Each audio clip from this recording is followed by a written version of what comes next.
The sky wasn't empty anymore. That was the first thing the children of the Aegis learned.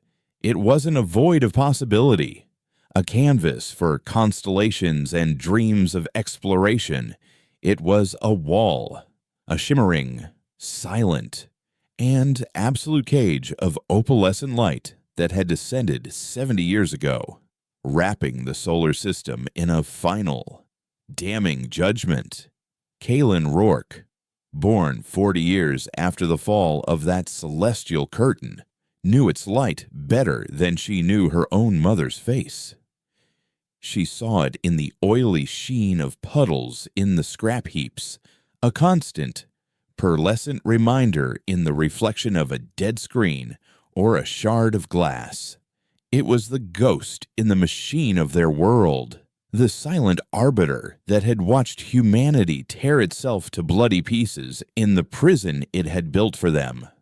Earth was no longer a cradle, it was a terrarium, and its inhabitants had been classified as a contagion. Kay dragged the magnetic rake through a mountain of corroded slag and twisted plasteel, the metallic screech setting her teeth on edge. This was the Boneyard, the skeletal remains of the Cape Canaveral launch facility, a graveyard of ambition where rockets that were meant to touch the stars now lay broken and pointing at the unbreachable ceiling of their world. Her respirator hissed with each breath, filtering the acrid bite of 70 years of decay and rust. Around her, other scavengers moved like phantoms through the wreckage, gaunt figures with hungry eyes, all picking at the corpse of the old world for one more circuit board, one more power cell, one more day of survival. The old nations had shattered. In their place were city-states, nomadic tribes, and brutalist empires like Commandant Valerius's iron hegemony, which ruled the European sector with an iron fist and a doctrine of purification.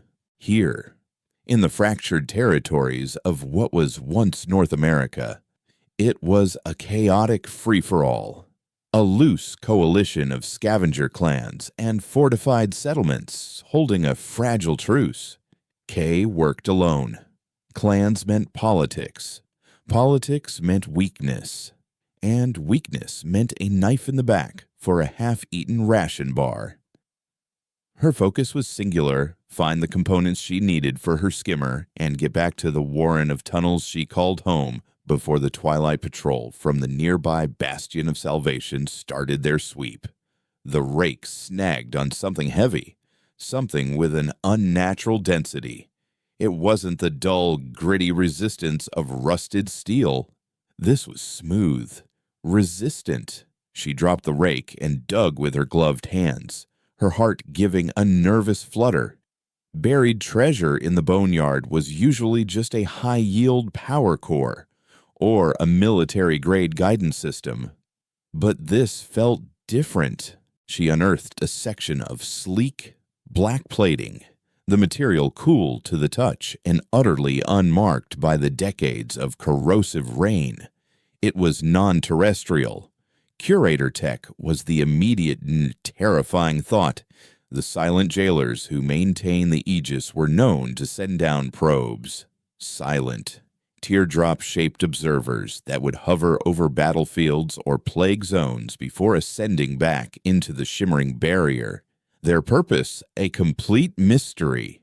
To be caught with their technology was a death sentence, not from the curators, but from the superstitious and fearful humans who saw it as a mark of collaboration or contamination. But as she cleared away more of the debris, she saw it wasn't a curator probe. It was too angular, too brutal in its design, and it was old, shattered, as if it had crashed long before the Aegis was even a concept. It looked less like a probe and more like a sliver of a much larger vessel. Embedded in its fractured hull was a small, cylindrical object, glowing with a faint, pulsing blue light. A memory core. Her instincts screamed at her to leave it, to bury it again and walk away. But the engineer in her, the part that saw the world not as a prison, but as a complex machine waiting to be understood, couldn't resist. With a modified pry bar, she worked the cylinder free. The moment it left its housing, the blue light died, stuffing it into a shielded pouch on her belt. She gathered the few viable components she'd found and began the trek back, her mind racing faster than her feet. The sky, the ever-present wall of light, seemed to press down on her. Heavier than before, it felt like it was watching. Her workshop was a hollowed-out subway maintenance hub deep beneath the ruins of Orlando, accessible only through a maze of storm drains and collapsed tunnels. It smelled of ozone, hot metal, and solitude. Here, surrounded by diagnostic screens she'd cobbled together and tools she had meticulously restored, the chaos of the surface world faded. Here, she was in control, powering up her main terminal. She carefully placed the alien cylinder into a custom-built interface cradle. For hours, she worked, her fingers flying across the holographic keypad, writing decryption algorithms on the fly. The code within the core was unlike anything she had ever seen. It wasn't the cold, sterile logic of curator programming. It was chaotic, layered, almost organic. It felt ancient, filled with echoes of a language that predated humanity itself. Finally, after bypassing the fifth and final encryption layer, the core flared to life. It wasn't a data dump of schematics or star charts. It was a single, impossibly complex equation that unfurled across her main screen like a mathematical serpent. It described a wave pattern, a frequency, a resonance. But woven into the elegant calculus were variables she couldn't account for, symbols that had no terrestrial equivalent, yet she understood its purpose instantly, a sudden intuitive leap that left her breathless. It was a model of the Aegis energy field, and it was a model with a flaw, a tiny, almost infinitesimal vulnerability, a resonant frequency that, if matched perfectly, would theoretically create a momentary passage, not a hole, not an explosion, but a door, a way out. The knowledge was a physical blow. The cage had a crack in it, but the equation was incomplete. The final sequence, the key to unlocking the frequency, was locked behind a layer of linguistic code. Not mathematical. It was a language, and she had no way to translate it. Only one person could. A ghost. A disgraced academic from the before times. A man who had been part of the very team that made first contact and had been blamed for the subsequent damnation of their species. A man who had seen the curators, spoken their language, and had been broken by the experience. Elias Vance. Finding him would be the most dangerous scavenge of her life. The journey north was a brutal education in the state of their caged world. She bartered passage on a methane-powered barge chugging its way up the fetid swamps of the Georgia coastline. Its captain, a one-eyed woman who communicated only in grunts and accepted payment in scavenged medical supplies. From there, it was a week-long trek on foot through the contested Appalachian territories, dodging patrols of Valerius's black-clad purifiers who were pushing south, cleansing the lawless lands. They were the commandant's elite, indoctrinated to believe that the Aegis was a divine trial, a crucible to burn away humanity's weakness. They saw scavengers and survivors like Kay as the very dregs the Aegis was meant to contain. One evening, hiding in the hollow of a petrified oak as a purifier squad marched past, their armor humming with lethal energy, she overheard their officer speaking into his comms. No sign of the asset. The Commandant is clear the historian is to be secured. His knowledge is integral to the final purification. They were after Elias. 2. The realization sent a chill down her spine that had nothing to do with the mountain air. Valerius, the man who preached that the cage was their salvation, wanted the one man who might know how to open it. That didn't make sense, unless his goal wasn't to escape, but to control the door.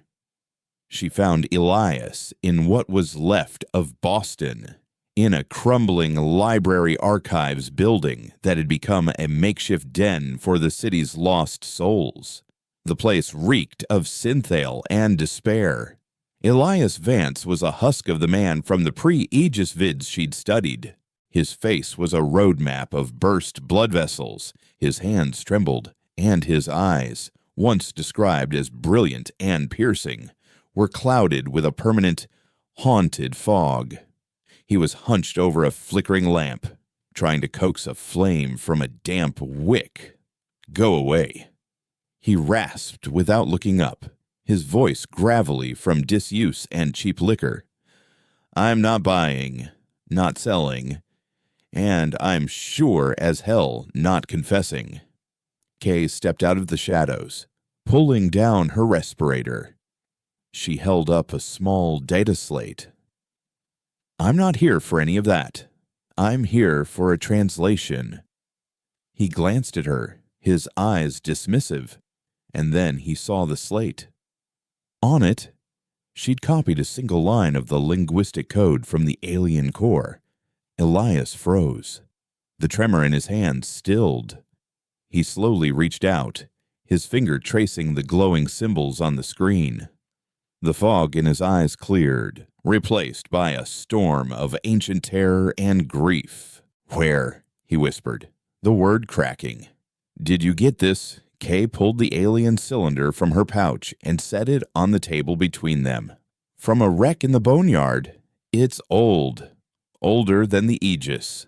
Elias recoiled from the object as if it were a venomous snake.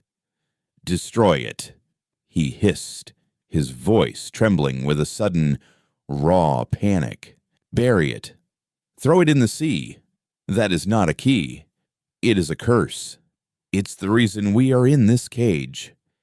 He looked at Kay, truly seeing her for the first time, and a flicker of recognition, of sorrow, crossed his face. "You have your mother's eyes, just as reckless, just as brilliant." She also thought she could reason with gods. He explained, the words pouring out of him like poison drawn from a wound. His team, Kay's parents included, hadn't just made contact. They had been invited. The curators arrived not as conquerors, but as observers, cosmic anthropologists. They shared their language, their science, and in return, they asked only to study humanity. For 10 years, they watched. They watched the proxy wars in the global south, the ethnic cleansing in the east, the corporate sabotage that poisoned entire oceans, the political rhetoric that celebrated greed and division. They watched it all with a profound, silent disappointment. Their judgment wasn't born of malice. It was a logical, dispassionate conclusion. "They called us a recursive failure," Elias murmured, staring into the flickering lamplight, a species trapped in a loop of self-destruction, brilliant enough to reach the stars and savage enough to burn them. The Aegis wasn't a punishment. It was a quarantine. They weren't jailing criminals. They were containing a plague before it could infect the galaxy. Kay felt a cold knot tighten in her stomach. She had grown up hating the curators for their arrogance, for trapping them. But to hear they had been caged out of pity, deemed a failed experiment and set aside, was 1,000 times more damning. "This code," she said, pushing the cylinder closer to him, "it's not theirs. Is it? Elias shook his head. No. That's why you have to destroy it. During our studies, the curators mentioned a precursor race, a species they called the Echoes. They were weavers of reality, architects of physics. They didn't travel through space. They wrote it. The curators feared them, or at least, the remnants of their technology. They believed the Echoes were chaotic, that their power was anathema to the order the curators sought to preserve. He looked at the cylinder. That is their language, their key. Using it won't just open the cage. Child, it will ring a dinner bell for forces that make the curators look like loving parents. A loud crash echoed from the floor below, followed by the distinct, disciplined shouts of Valerius's purifiers. They had found him. Elias's eyes widened. They're here. He grabbed Kay's arm, his grip surprisingly strong. The Commandant doesn't want to escape. He wants to control the lock. He thinks if he can master the Aegis, he can complete its work and purify humanity himself. He is the disease he claims to cure. Elias shoved a stack of old data slates into her hands. My research, translations, everything I remember. It won't be enough, but it's a start. He pushed her toward a crumbling section of the back wall. There's a service tunnel behind the archives. Go. Now. He then turned back to his table, picked up the alien cylinder, and faced the doorway. A sudden, terrifying calm settling over him. He was not the broken drunk anymore. He was the historian, the first contact scholar, making his last stand. Kay hesitated, her hand on the loose bricks of the wall. What are you going to do? Elias Vance looked over his shoulder, and for a fleeting moment, she saw the brilliant man he had once been. I'm going to buy the future a little more time. Now go prove the curators wrong, or prove them right. The choice is yours. As Kay slipped into the darkness of the tunnel, the last thing she heard was the sound of the purifiers smashing through the door and Elias's voice, calm and clear, speaking in a language not meant for human tongues. She didn't have time to process her grief or her fear, clasping the slates and the weight of a dying man's hope. She ran.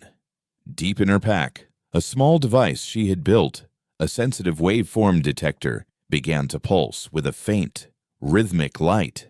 Back in her workshop, she had linked it to a series of sensors aimed at the sky.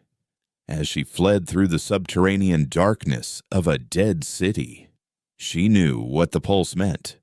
Up above, on the shimmering, impassive face of the Aegis, a ripple had just appeared, a tiny, insignificant flicker in the grand design of their prison. It was a response, an acknowledgement. Somewhere beyond the wall, something had heard the first word of a very old and very dangerous sentence. The key had been turned just a fraction, and now both the jailers and the aspiring tyrants within the jail knew someone was standing at the door.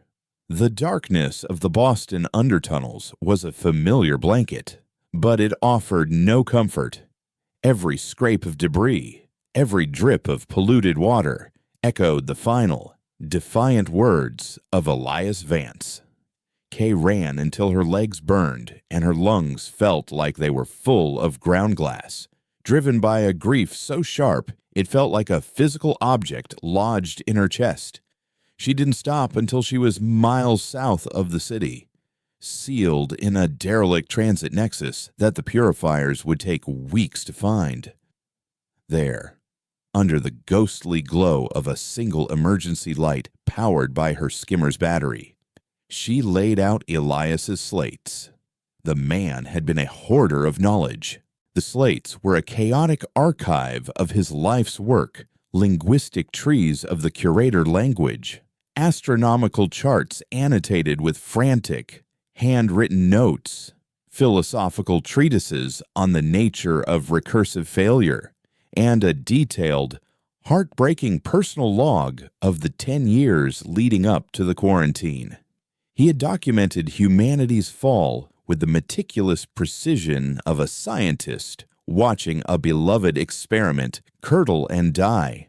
Buried within the logs was the crucial data she needed: pre-Aegis geological surveys and classified reports of anomalous energy readings. Incidents that were dismissed at the time as solar flares or equipment malfunctions.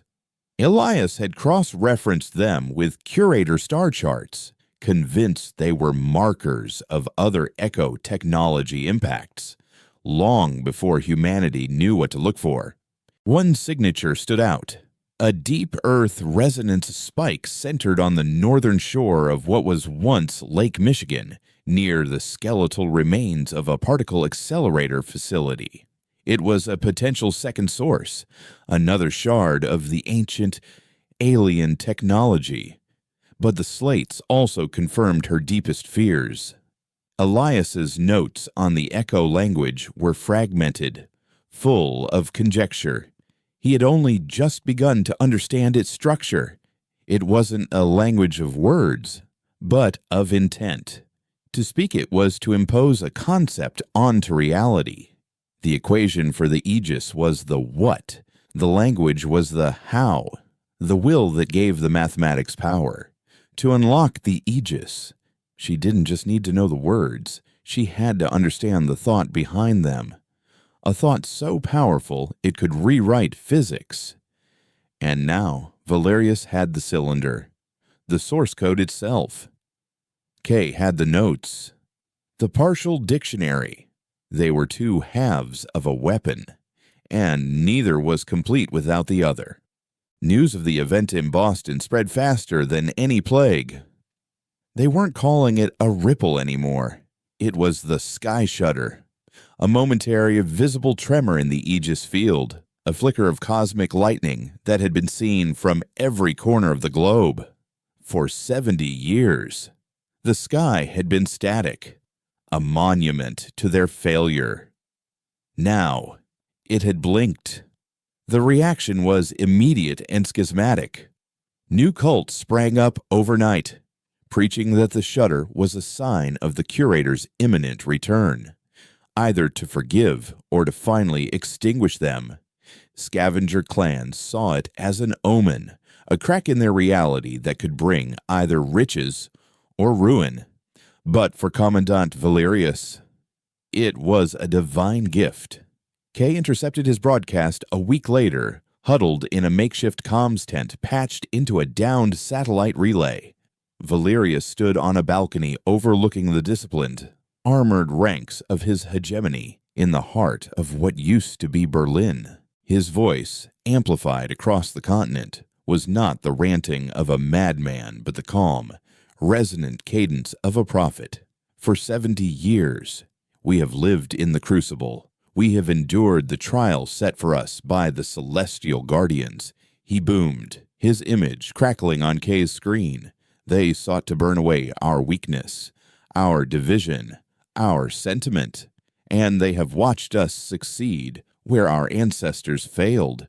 The sky shudder is not a flaw in our cage. It is a signal. It is the sound of the lock being prepared for the hand that is worthy to turn it. He held up the echo cylinder, Elias's cylinder. Its blue light pulsed in time with his words. The Guardians have sent us the key. With it, we will complete their great work.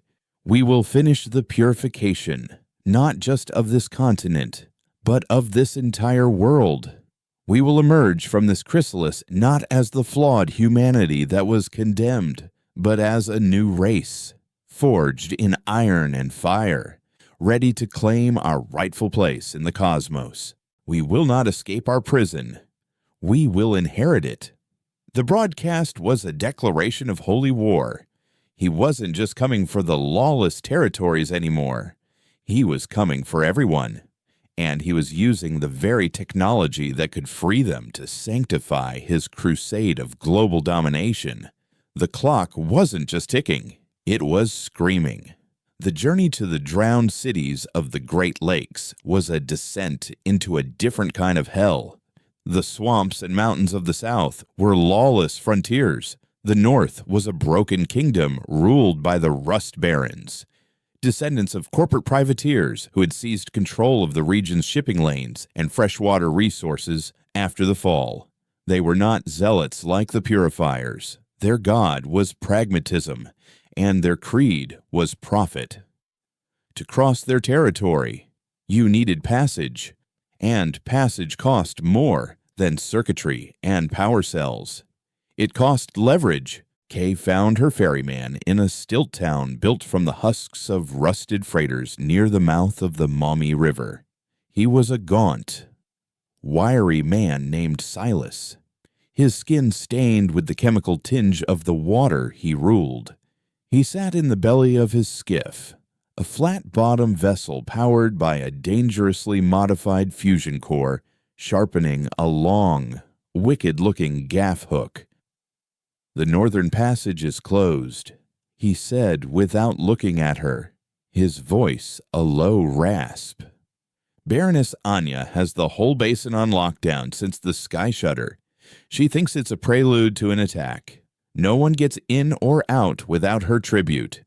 Kay laid a military-grade guidance system on the deck. "This can get you a lock-on through the worst magnetic storms. It's worth a dozen trips." Silas finally looked up, his pale eyes appraising her. He glanced at the guidance system, then back at her. "Tech is loud. Tells the hegemony where you are. Right now, silence is worth more. What else you got?" Kay hesitated. Her resources were finite, her time even more so.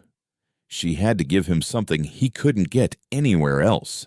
She pulled out one of Elias's slates and activated a projection.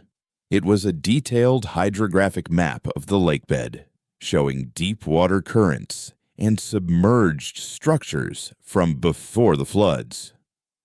For a man who lived his life on the water, it was a map to lost treasure.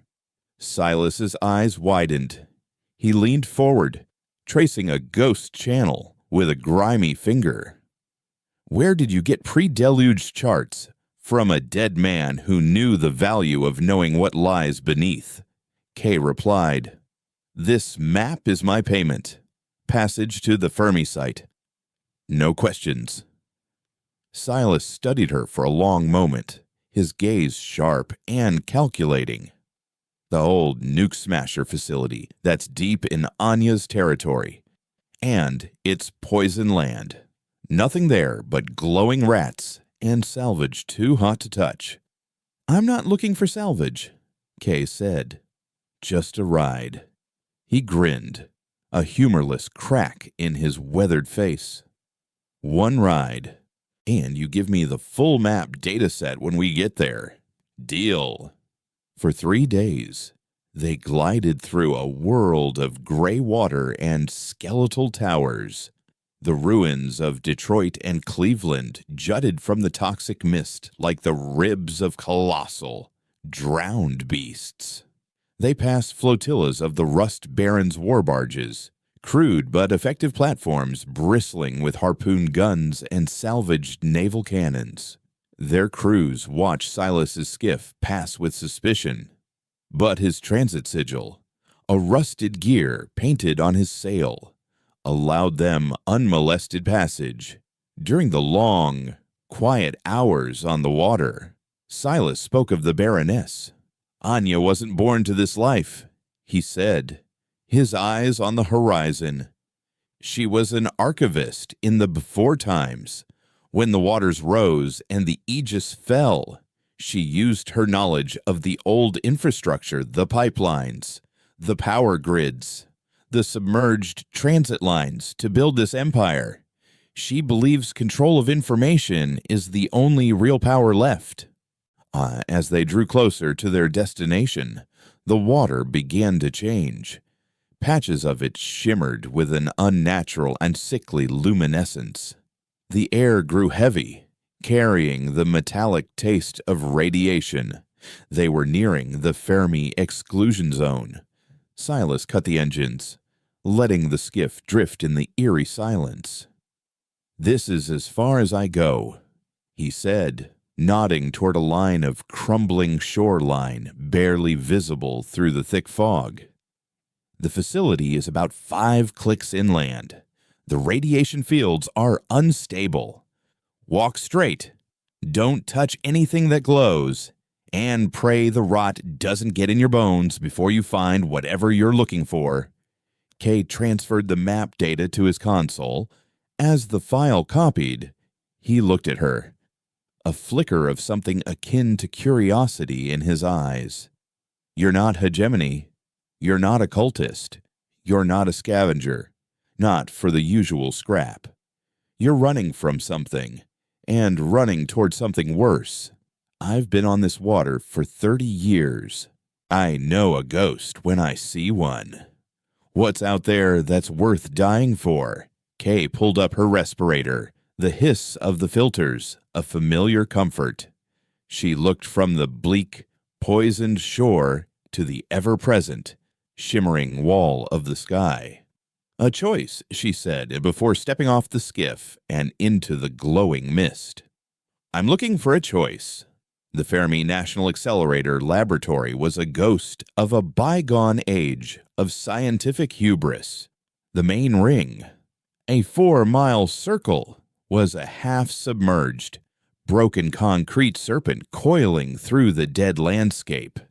Kay's Geiger counter chattered nervously as she approached, the clicks rising and falling in a deadly rhythm. The radiation wasn't uniform. It was patchy, concentrated in hot spots where containment had failed decades ago.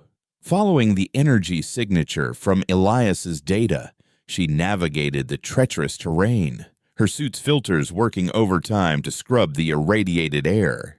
The signature was strongest near the center of the ring, in the primary collision hall, a massive concrete dome that had partially collapsed in on itself. A jagged hole in its roof offered the only viable entrance. Rappelling down into the cavernous space was like descending into a tomb built for giants. Behemoth detectors, rusted and silent, lay toppled like fallen gods. Cables as thick as her body snaked across the floor, disappearing into flooded maintenance pits. And in the very center of the hall, half buried in rubble and debris, was the source of the energy readings. It was another shard, larger than the piece she'd found in the boneyard. This one was a twisted, obsidian spar, at least 10 feet long, humming with a low, resonant thrum that she could feel in her bones. Unlike the cylinder, this piece was not inert. The air around it warped, creating faint, heat-haze distortions. As she approached, a wave of dizziness washed over her, the symbols etched into its surface. The same ancient language of the echoes seemed to shift and writhe at the edge of her vision. Her mind was filled with a sudden, disorienting flood of alien thoughts, not words, but pure concepts, gravity as a fabric, time as a direction to be chosen, existence as a controllable frequency. It was overwhelming, a glimpse into the mind of a god, and it nearly brought her to her knees. She fought it back, focusing on her own thoughts, her own reality, her own name, Kaylin Rourke, daughter of Maya and Ben. I am human. The psychic pressure receded, but the thrumming of the shard remained. Getting it out of here was impossible. It was too large, too heavy, and too dangerous. But she didn't need the whole thing. She needed a sample, a piece of its core she could interface with, something to complete the linguistic key Elias had started. As she unslung her plasma cutter, Preparing to slice a piece from the main structure, she heard a sound that made her blood run cold. It wasn't the groan of stressed metal or the scuttling of irradiated fauna. It was the distinct, metallic click of a rifle's safety being disengaged. She froze, slowly raising her hands. A figure stepped out from behind a fallen detector, clad in sleek, black armor that seemed to drink the ambient light. A purifier, but the insignia on their helmet wasn't from a standard legion. It was the obsidian star of the hegemony's intelligence division, the commandant's personal hunters. "The historian spoke of you," the soldier said, their voice a clipped, filtered monotone that betrayed no emotion. The scavenger girl with her mother's eyes. "Commandant Valerius is most eager to continue your family's work. He believes you are the final piece of the puzzle." The soldier raised their rifle. "The shard is hegemony property, as are you." Kay's mind raced. There was no escape. The soldier was between her and her rappel line. But then she noticed something. The purifier was standing on a metal grating directly over a flooded maintenance conduit, the same kind Silas had warned her about, the ones that crisscrossed the entire facility, and in her hand. She still held the remote detonator for the seismic charges she used to clear rubble. It was a stupid, desperate plan, the kind that would get her killed 9 times out of 10. But it was the only plan she had. "My family died trying to talk to gods," Kay said, her voice steady as she subtly shifted her grip on the detonator. "I'm just here to hang up the phone." She pressed the button. The explosion wasn't large, just a concussive blast from a small charge she'd placed near the entrance as a precaution. It was enough. The shock wave ripped through the chamber, and the rusted grating beneath the purifier's feet shattered. With a cry of surprise, the soldier plunged into the churning, radioactive water below. Kay didn't wait to see what happened. She scrambled toward the shard, the plasma cutter humming to life. She had to be fast. She didn't know how many more were out there, and the clock was still screaming. The plasma cutter bit into the obsidian spar with a high-pitched shriek, spitting incandescent violet sparks into the gloom of the collision hall.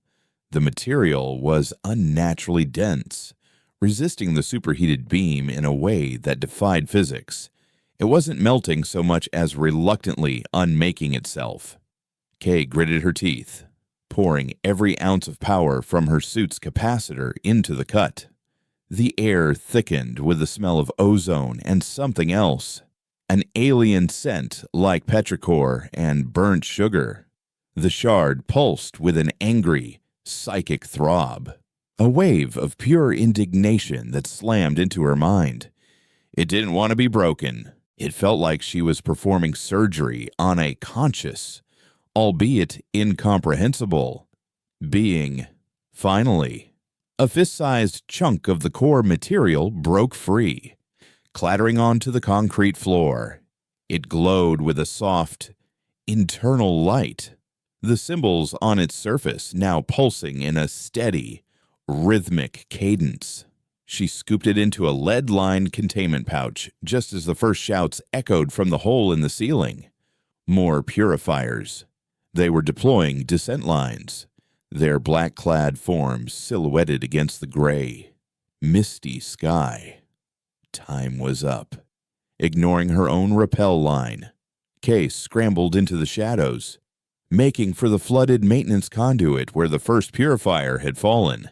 It was a sewer of radioactive sludge and rusted infrastructure, but it was also a labyrinth, a network of tunnels that honeycombed the entire facility.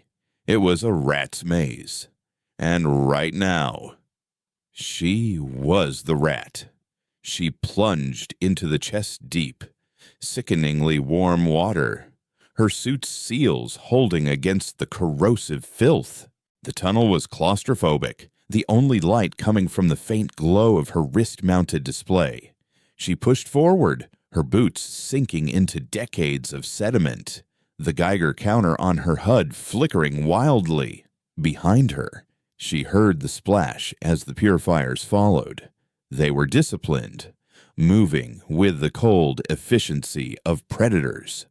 Their helmet lamps cut sharp, white cones through the darkness, sweeping back and forth.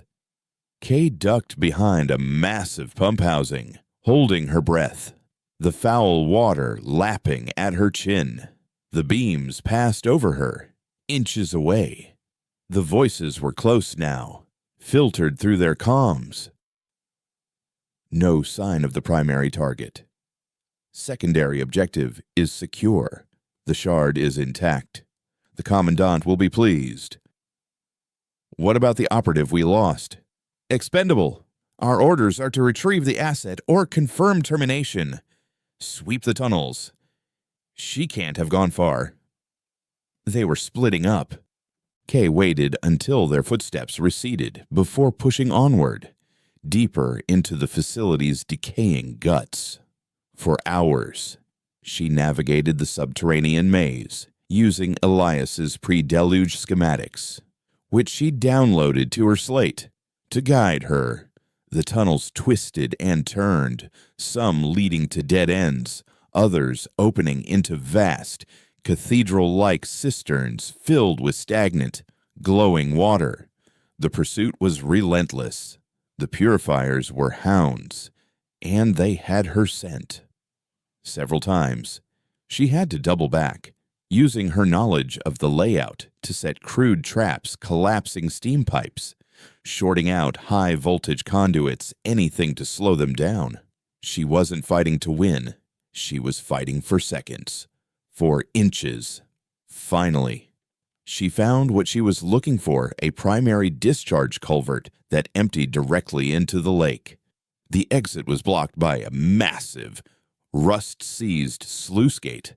Her plasma cutter was nearly depleted, but it had just enough charge for one last, desperate cut.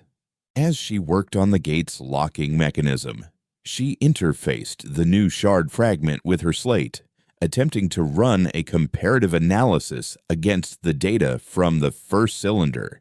The moment the two sources connected, her screen exploded with information. It was as if she'd found the Rosetta Stone. The cylinder from the boneyard was a key, a specific instruction set.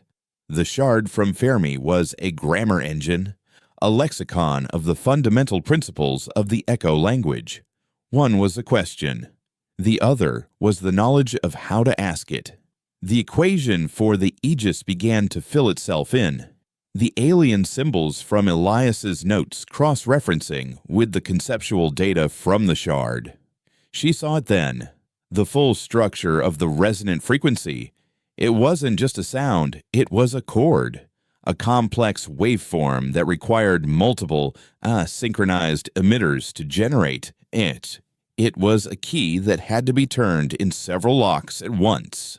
And the map of those lock points, the places where the Aegis field was thinnest, where it touched the planet's own electromagnetic field, they were the anomalous energy sites Elias had flagged: Cape Canaveral, Fermi, and a third, the strongest of all, located in the high-altitude deserts of the Atacama, a trinity of locations. She had the key, but she only had one hand. The sluice gate groaned, the metal screeching in protest as the lock finally gave way. A torrent of foul water blasted her back as the gate swung open, revealing the gray, misty expanse of the lake. She scrambled through, just as the purifiers rounded the final bend, their rifles firing bolts of plasma that sizzled in the water around her. She swam, fueled by adrenaline, her rebreather kicking in as she submerged. Kicking for the open water, she surfaced 100 yards out, gasping for air, and saw Silas's skiff, a dark shape in the fog. He'd waited. He was either the most loyal man in the world, or he knew she was worth more alive than dead, as he hauled her, dripping and exhausted, onto the deck. She looked back at the shore. The purifiers stood there, their forms stark against the glowing mist, making no attempt to follow. They simply watched. One of them raised a hand, not in a threat, but a gesture of acknowledgement. A chill went through her. They hadn't been trying to kill her. They had been hurting her. The journey south was a blur of paranoia and revelation. Silas, for his part, asked no questions. He saw the new containment pouch on her belt, the scorch marks on her suit, and the haunted look in her eyes, and simply pointed the skiff south, his price unspoken but understood. While he navigated the treacherous coastal ruins, Kay worked, her mind a whirlwind of alien concepts and human desperation. She now understood the terrible genius of Valerius's plan. He had the first emitter, the cylinder. He knew from the sky shutter that it worked, that it had an effect, but he didn't have the complete frequency, the full chord. He needed the other pieces of the puzzle. The purifiers at Fermi weren't trying to capture her. They were trying to confirm she had found the second shard. They were letting her do the dangerous work, letting her gather the components. He was using her as his hunting dog. Once she had all three, he would simply take them.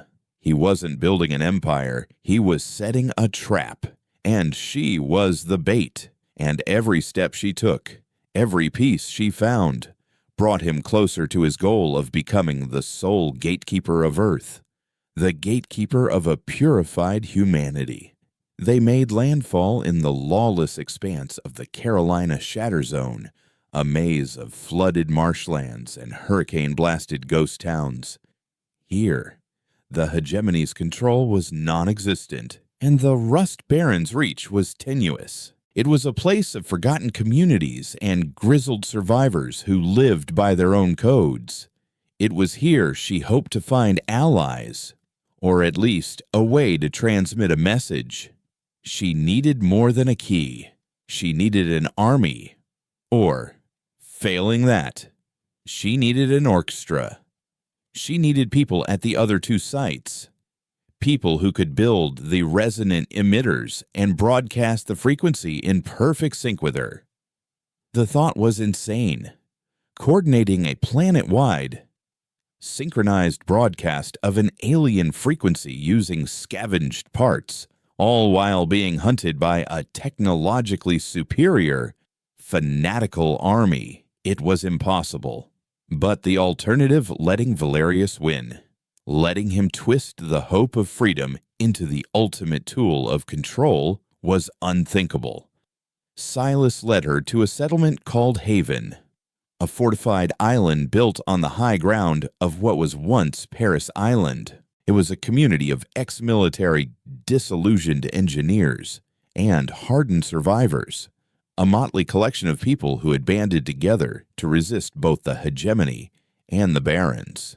Their leader was a woman named Jorik, a former combat engineer with a face like a clenched fist and eyes that had seen too much. Kay found her overseeing the reinforcement of the island's seawall, her hands covered in grease and grime. Jorik listened to Kay's story without interruption, her expression unreadable. When Kay was finished, she simply stared out at the gray water for a long moment. "Valerius is a plague," Yorick said, her voice a low growl. "He preaches purity, but deals in death. We've been fighting his patrols at our borders for years. But what you're talking about? This is another level of crazy. You want us to help you knock on heaven's door. I want to give everyone back the sky," Kay replied, her voice filled with a conviction she didn't know she possessed. "Not just us. Everyone. The nomads in the dust basins, the barons in their rust castles, even the poor bastards deluded enough to follow Valerius. This isn't about escaping. It's about ending the experiment. For good or ill, we deserve to succeed or fail on our own terms.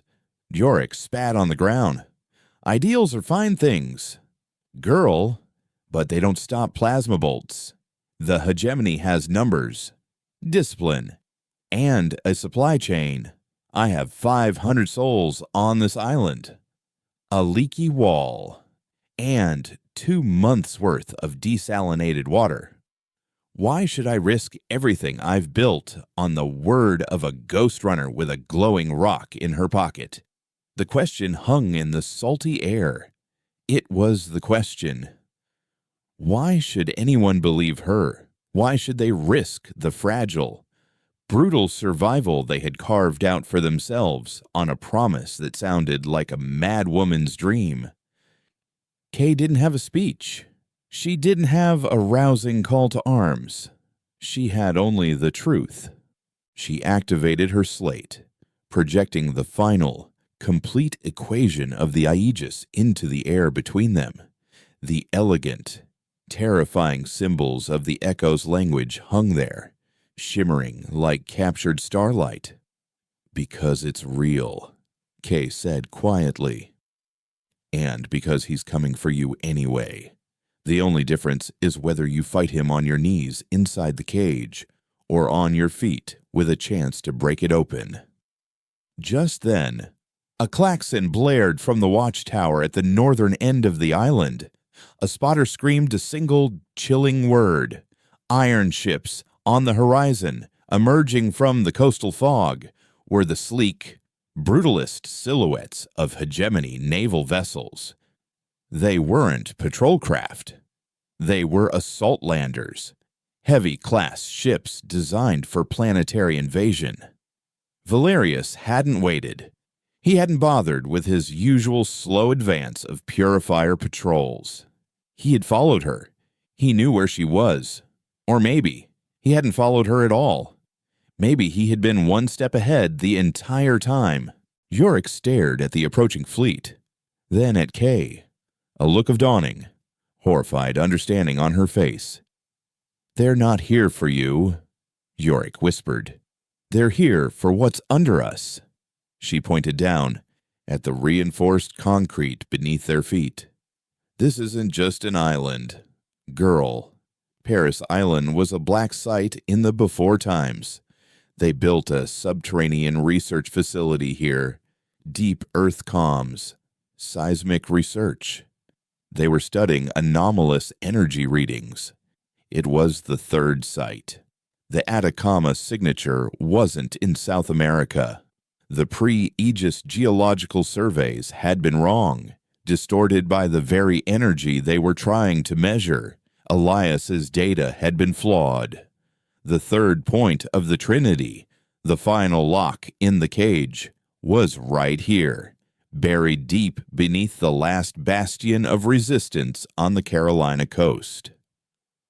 Kay looked from the approaching warships to the ground beneath her, the thrum of the shard in her pouch seeming to resonate with something deep in the earth. Valerius hadn't been using her as a hunting dog.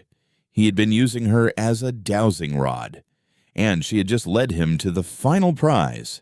The trap hadn't been for her. It had been for everyone.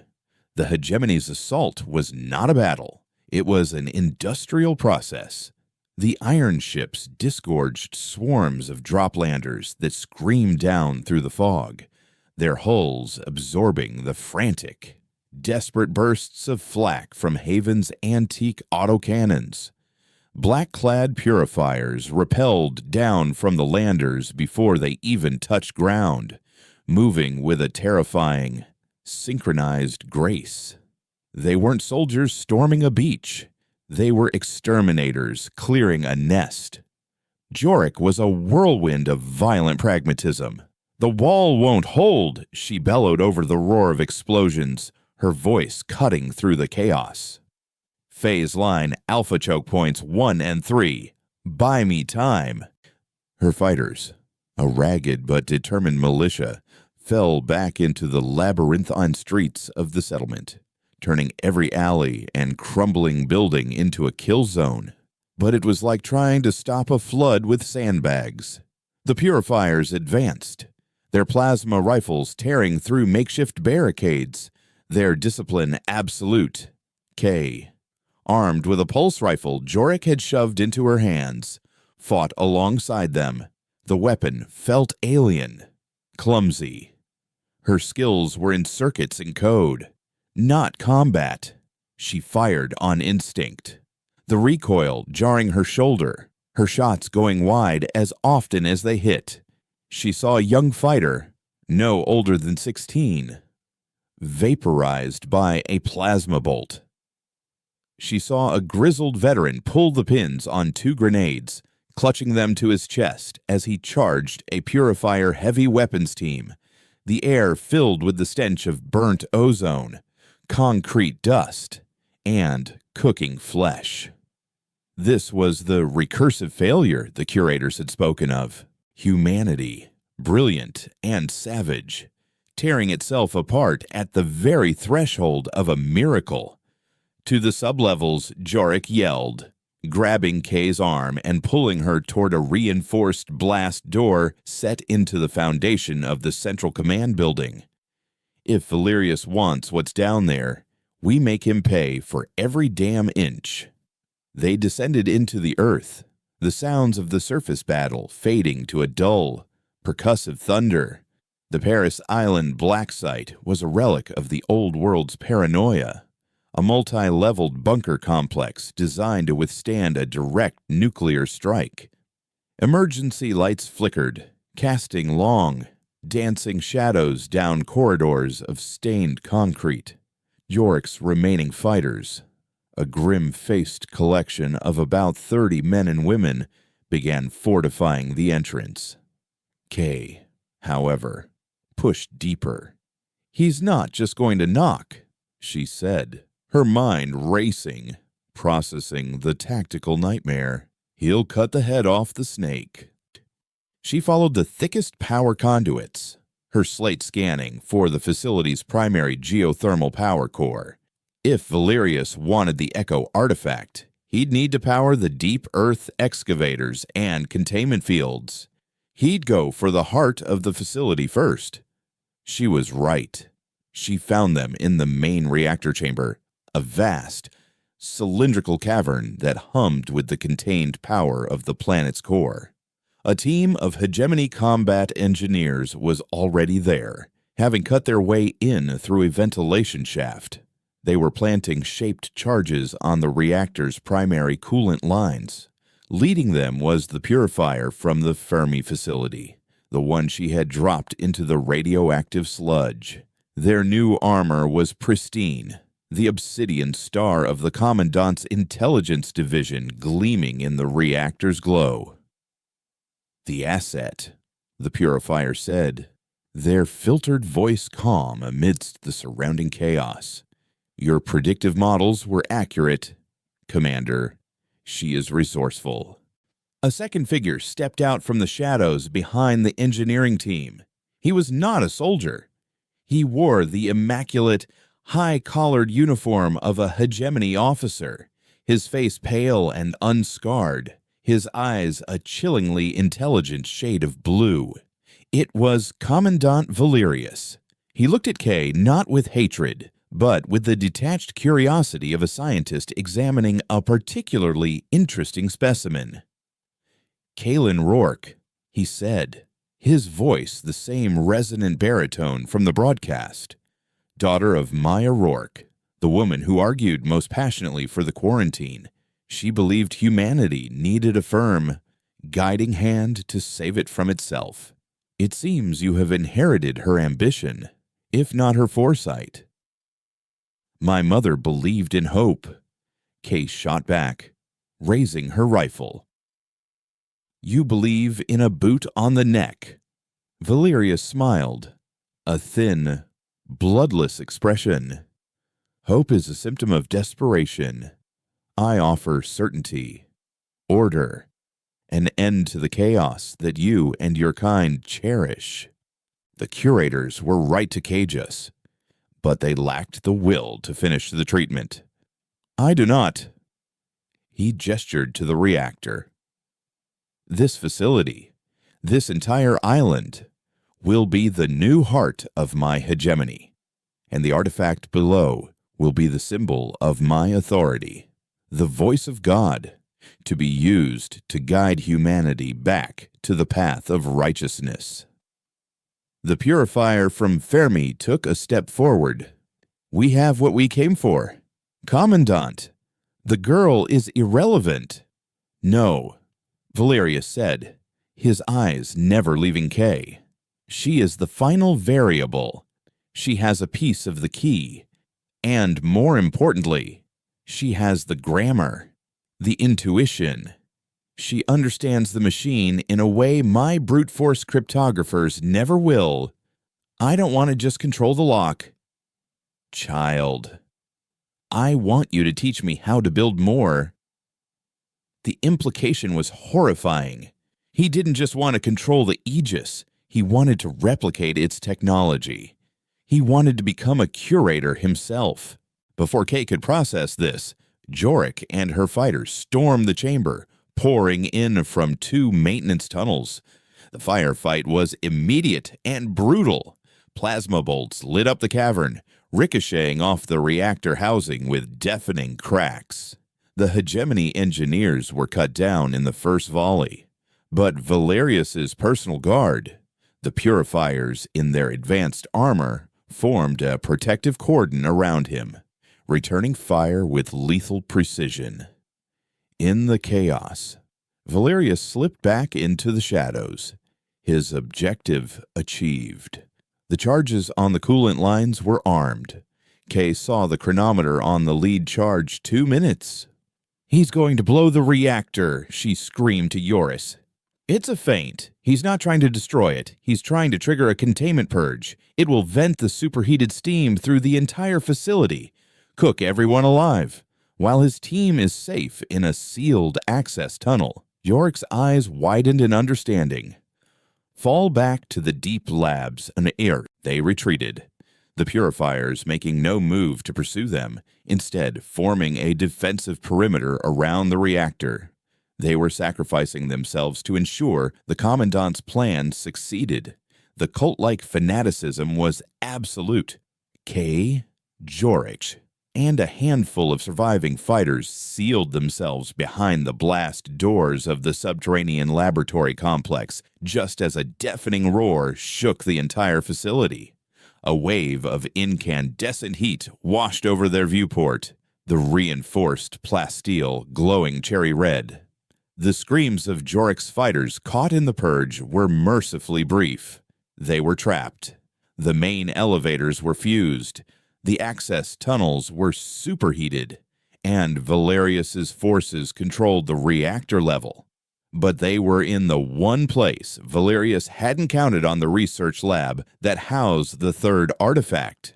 It was suspended in the center of a spherical containment chamber, held aloft by powerful magnetic fields. It was not a shard. It was a perfect, unbroken sphere of the same obsidian material, about the size of a human head. It was silent, inert, giving off no energy readings. It was waiting. "He's won," Jorik said, slumping against a console, her face streaked with grime and despair. "He has the high ground. He has the key. And we're trapped in the damn vault with the prize." "No," Kay said, her eyes fixed on the sphere. The pieces were clicking into place, the final, desperate gambit forming in her mind. "He thinks he has the key, but he only has the notes. We have the instrument." She pulled out the two fragments, the cylinder from Canaveral and the shard from Fermi. She placed them on the main console, interfacing them with the lab systems. "The frequency isn't just a sound," she explained, her fingers flying across the holographic interface, adapting her code to the lab's ancient, military-grade software. "It's a three-part harmony. Each artifact is an emitter, a voice." Valerius has the baritone, the power. I have the soprano, the language. But this, she gestured to the sphere, is the melody, the core concept. She brought up the schematics of the facility.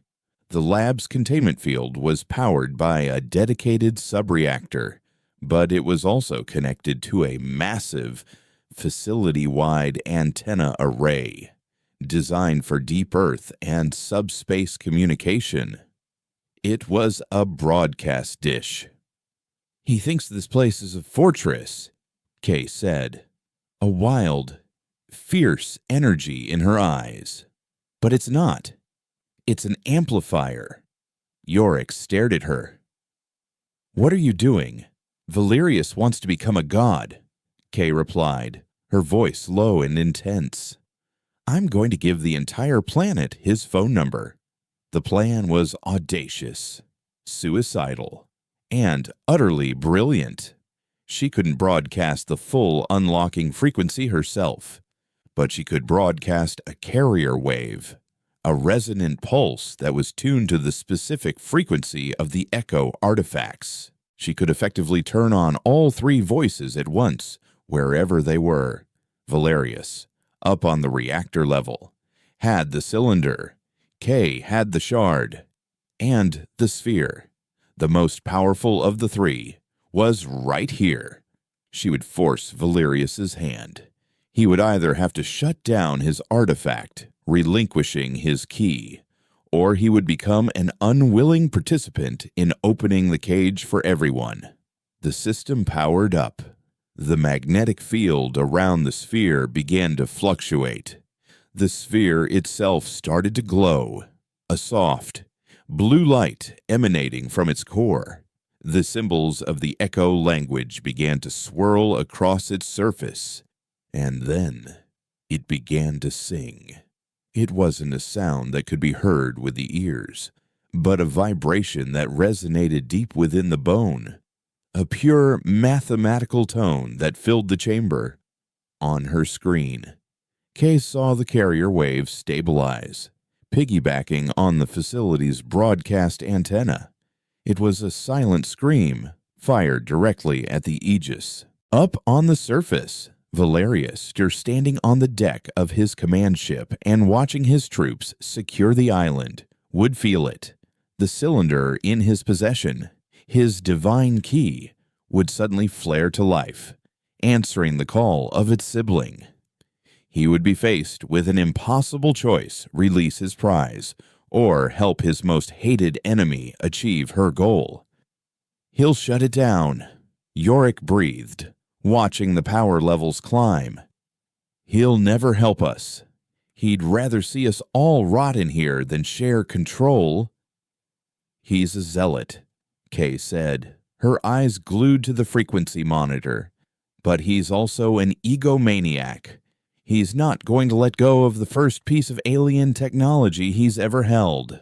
He'll try to overpower my signal. He'll think he can dominate the harmony. And that's exactly what she was counting on. The Aegis was not a simple lock. It was a dynamic, responsive field. A sudden, massive, and uncontrolled resonant spike from three separate points on the planet's surface wouldn't just open a door. It would shatter the lock entirely. It would be the difference between turning a key and setting off a shaped charge against the doorframe. It would be messy. It would be violent. And it would be final. On her screen, a new signal appeared, fighting against her own. It was stronger, more aggressive. It was Valerius, broadcasting from the cylinder. He was trying to wrest control of the harmony. He took the bait, Kay whispered. The sphere in the chamber glowed brighter, the tone it emitted rising in pitch. The entire facility began to groan, metal stressing and concrete cracking under the strain of the resonating energy. On the Aegis, visible from every point on the globe, a single, blindingly bright point of light appeared directly above the island. It began to spread, fractures of light spiderwebbing across the opalescent cage. The sky was breaking. The sky did not break. It screamed. The carrier wave K had unleashed from the depths of the earth was a tuning fork, and the Aegis was the bell. The single point of light above Haven became a shrieking vortex of fractured reality. Inside the lab, the sphere pulsed in time with the planetary agony, its pure, mathematical tone escalating into a discordant, universe-altering chord. The very air vibrated, solid matter humming as if it might dissolve. Kay felt the feedback loop through the console, a wave of raw conceptual power that threatened to unspool her consciousness. It was the language of creation being used as a demolition charge, and the blowback was immense. Her vision blurred, filled with ghost images of twisting star lanes and collapsing geometries. Yorick was yelling, pulling her back from the console, her words lost in the deafening, silent roar that filled their minds. Up on the reactor level, Valerius felt the harmony he sought to dominate turn against him. The cylinder in his hands, his symbol of divine right, became a channel for a power surge 1,000 times stronger than he had anticipated. He had tried to shout over Kay's broadcast, and in doing so, had opened his own throat to the hurricane.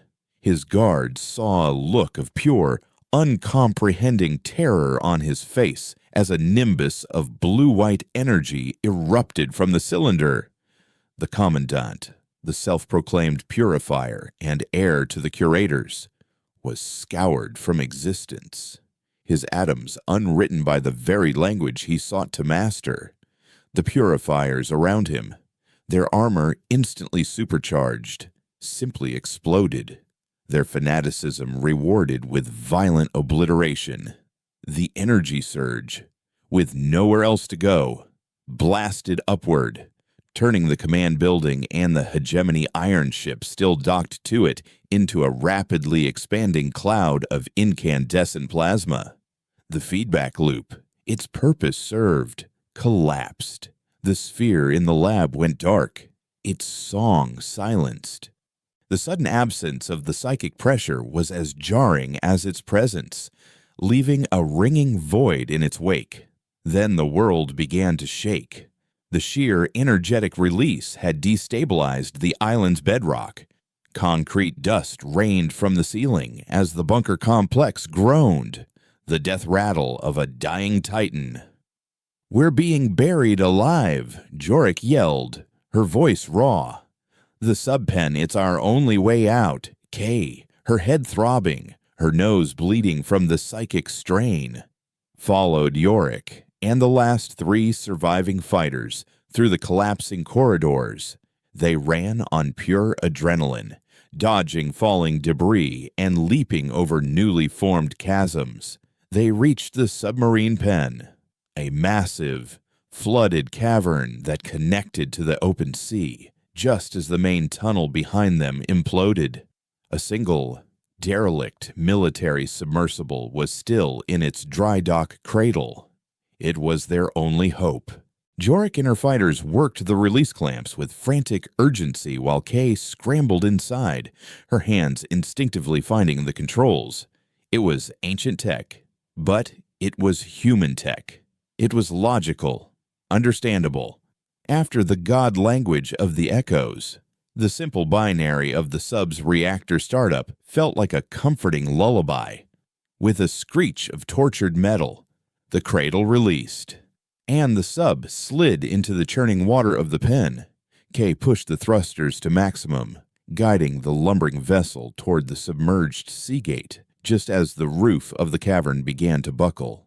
They escaped into the murky depths of the Atlantic as the island of Haven, the last bastion of organized resistance, collapsed in on itself, taking the hegemony's command structure and the most powerful of the Echo artifacts with it, burying it all under 1,000,000 tons of rock and seawater. They surfaced hours later into a world of impossible silence. The storm was over. Kay climbed onto the sub's conning tower, Jorik beside her, and looked up. The sky was gone. The opalescent, pearlescent shell of the Aegis, the constant, suffocating ceiling of their existence, had vanished. In its place was a blackness so profound, so absolute, it felt like a physical presence, and it was filled with fire, stars, billions of them, cold, hard, in different points of light, glittering in the void. It was not the gentle, poetic sky of the before times history slates. It was a terrifying, infinite expanse, a declaration of their own cosmic insignificance. For 70 years, humanity had been screaming in a soundproofed room, and now the walls had fallen, and they were whispering into a hurricane.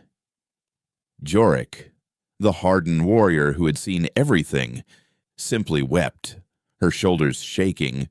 Kay felt a tear trace a path through the grime on her own cheek. They had done it.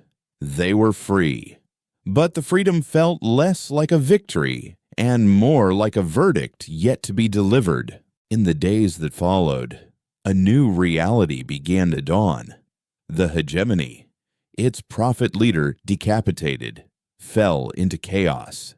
Purifier legions, cut off from their central command, either dug in and became isolated pockets of fanaticism or disintegrated entirely.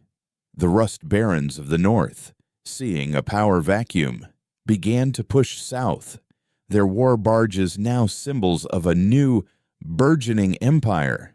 All across the globe, the story was the same. The fall of the cage had not brought peace. It had simply removed the board's boundaries. The game was now infinitely larger and infinitely more dangerous. A week after the sky fell, a message came. It was not a broadcast, not a transmission. It was a thought, inserted directly into the mind of every human being on the planet at the exact same moment. It was calm, dispassionate, and utterly final. It was the voice of the curators. The quarantine is breached. The recursive failure continues. Your potential for creation is matched only by your talent for destruction. The experiment is concluded. We will not interfere again. We will simply watch. And then, silence. They were not coming back. There would be no judgment, no final war. Humanity had been graded, the paper handed back with a failing mark, and now they were left to their own devices. The cosmic equivalent of a failed state, a problem no longer worth solving. The knowledge was more chilling than any declaration of war. They were free, but they were also utterly and completely alone. Months later, on the rebuilt shores of what was once Haven, now a bustling, chaotic free port, Kay stood on a newly constructed watchtower, looking up at the star-dusted sky. Jorik, now the de facto leader of a growing coalition of southern settlements, stood beside her. In a shielded lab deep below the new foundation, Kay kept the two remaining Echo artifacts, the cylinder and the shard, under constant surveillance. They were too dangerous to use, too valuable to destroy. They were the ultimate Pandora's box, and she had become its reluctant keeper. Her purpose now was not to open doors, but to ensure certain doors remained forever shut. To study the Echo's terrible power, not to wield it, but to understand how to defend against it, whether from threats without or from the greed of men within. Silas sent word from the Great Lakes, Jorik said, her voice carrying on the sea breeze. The Baroness Anya wants to negotiate a treaty. She thinks we have another superweapon hidden away. Everyone does. They think you're some kind of prophet. Kay shook her head. I'm not a prophet. I'm a janitor. I just cleaned up one mess. Now I have to make sure no one makes a bigger one." She looked at Yorick, the weight of their new reality in her eyes. "Elias Vance asked me to prove the curators wrong, or prove them right. Right now, I think we're doing a pretty good job of proving their point. We're fighting over the rubble, same as always." Yorick followed her gaze to the stars. "Maybe," she said, a hint of steel in her voice. "But yesterday, we were fighting over rubble in a prison cell. Today, we're fighting over it in an open field. It's not much, but it's a start." Kay considered that. Hope was not a symptom of desperation, as Valerius had believed. It was a tool, a weapon, just like a plasma rifle or a line of code. It was the one variable the curators, in all their dispassionate logic, had never truly been able to quantify. She looked out at the horizon, at the endless ocean meeting the infinite, terrifying, and beautiful sky. The cage was gone. The test had just begun.